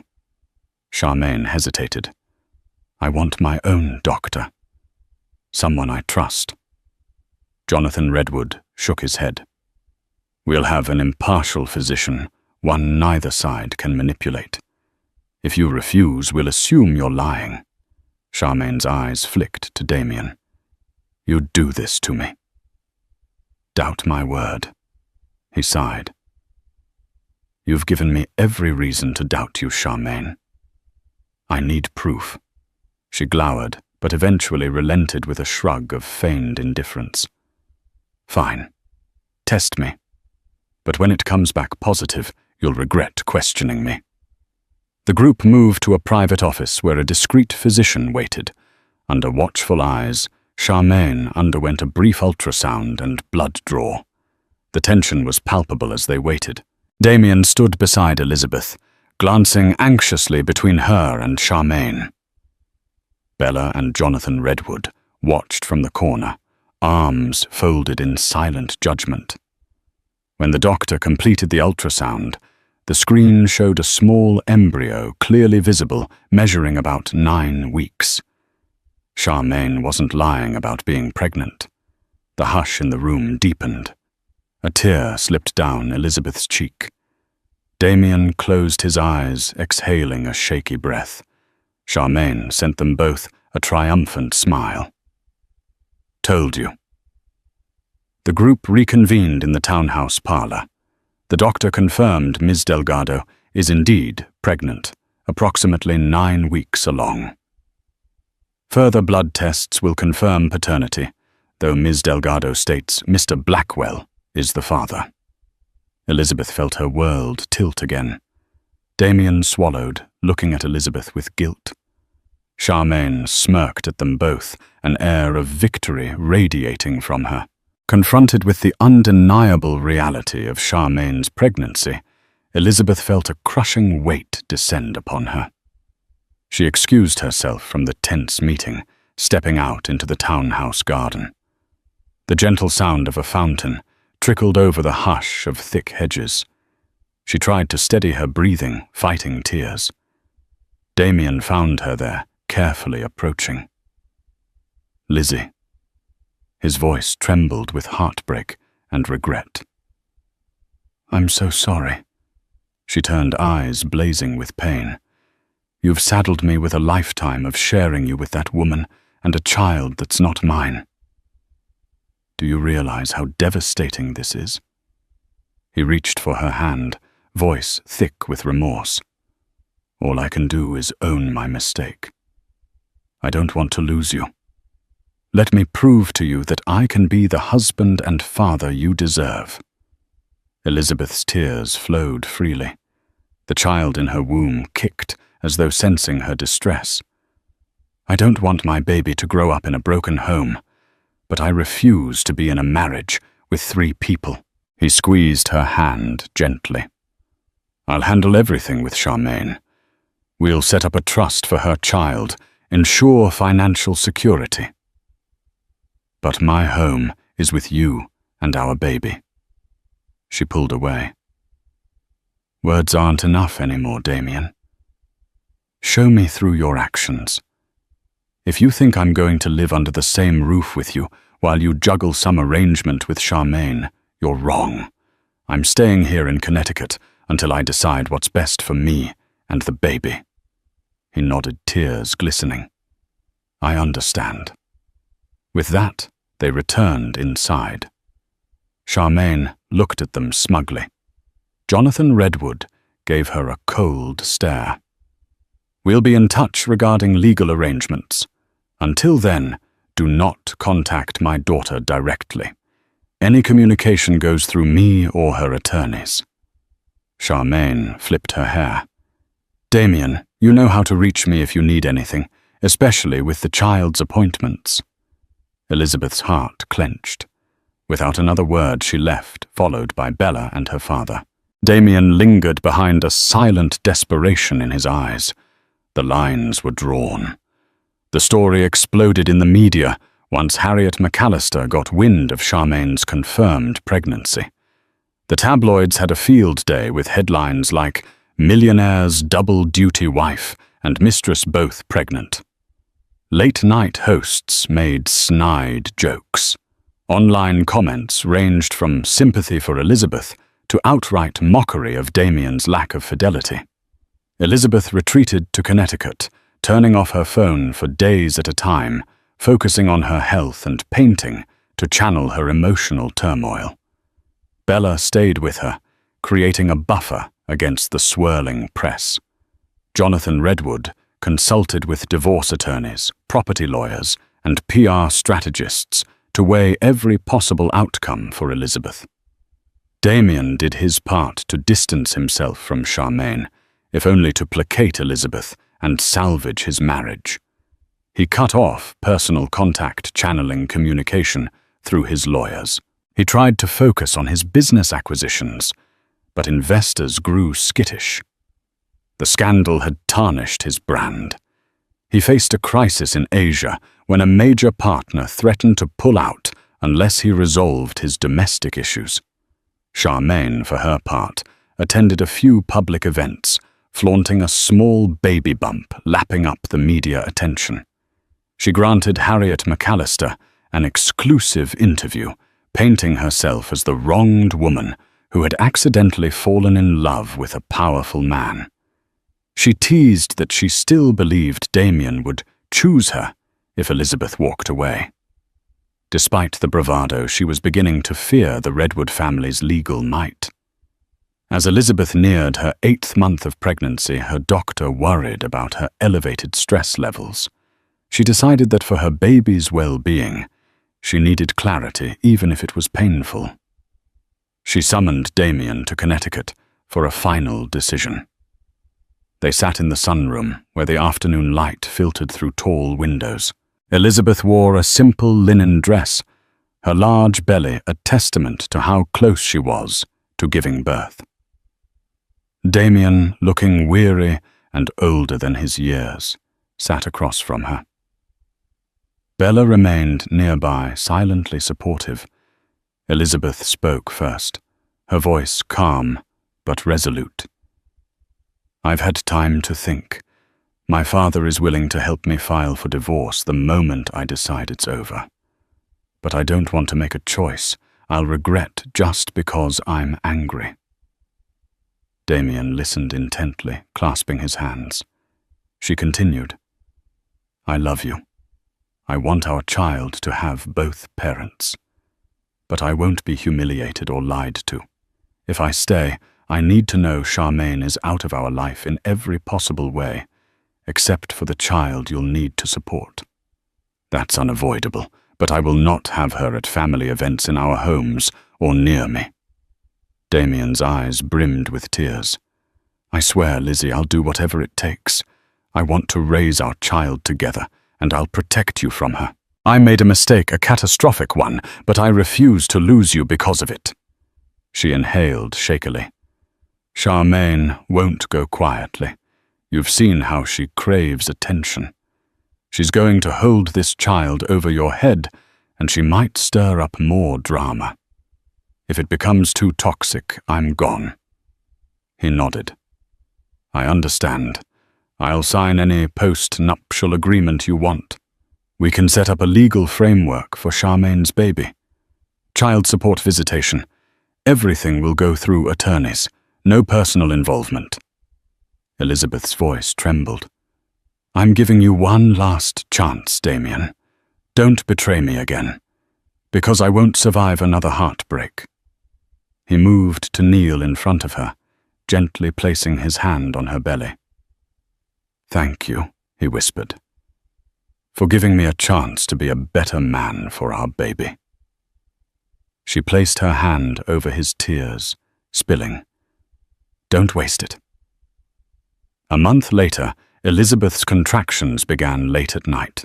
Bella drove her to the hospital, and Damien rushed from the city the moment he got the call, in the sterile glare of the maternity ward. Elizabeth labored through hours of pain, her screams echoing in the corridor. Finally, a healthy baby girl was delivered, wailing with robust life. Damien broke down in tears when he first held his daughter, whispering thanks and apologies to Elizabeth. Exhausted, she smiled weakly, letting him kiss her forehead.